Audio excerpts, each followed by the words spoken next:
বন্ধুরা, আজকে আমি চিংড়ি মাছের ঝাল করব। প্রথমে কড়াই তেল দিলাম, তেল গরম হয়ে গেছে। এবার মাছগুলো ভেজে নেব।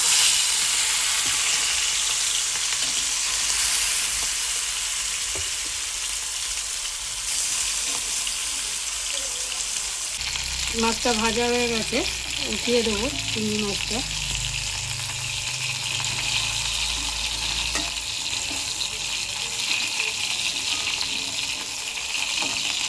এবার দেবো কালো জিরে, একটা শুকনো লঙ্কা।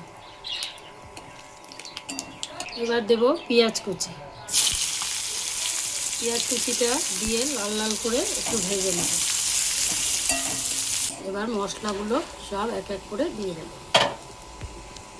আদা, রসুন আর টমেটো, তিনটে কাঁচা লঙ্কা, তিনটে পেস্ট করে দিয়ে দিলাম।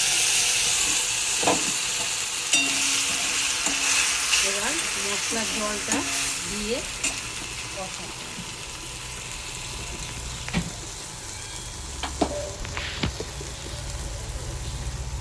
আদা, রসুন, পেঁয়াজ, কাঁচা লঙ্কা, টমেটো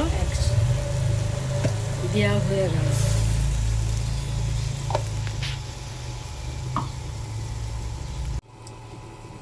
এবার দিলাম 1 চামচ হলুদ গুঁড়ো,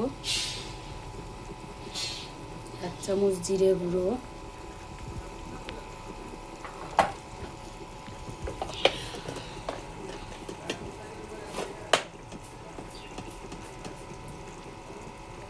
আর দিলাম 1 চামচ নুন স্বাদ মতো।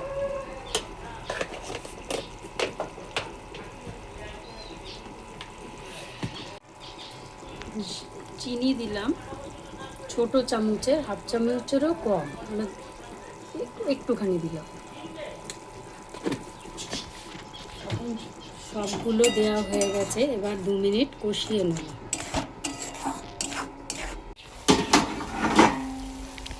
কষানো হয়ে গেছে 2 মিনিট, তেল ছেড়ে দিয়েছে মশলা দিয়ে। এবার সামান্য পরিমাণ একটু জল দেব, সামান্য জল দিয়ে দেবো।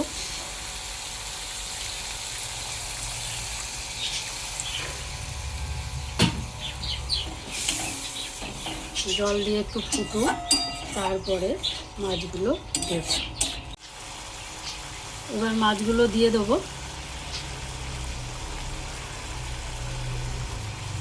সব মাছগুলো দিয়ে একটু মাছগুলো শুকিয়ে নেব ঝোলটা। এবার ঢাকনাটা তুলে দেখব, রস রস আছে, হয়ে গেছে চিংড়ি মাছের ঝাল। এবার ধনেপাতা দিয়ে দেবো।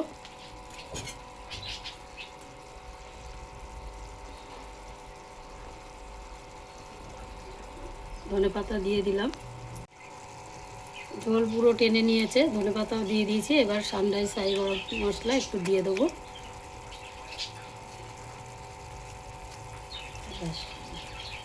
রান্নাটা হয়ে গেছে।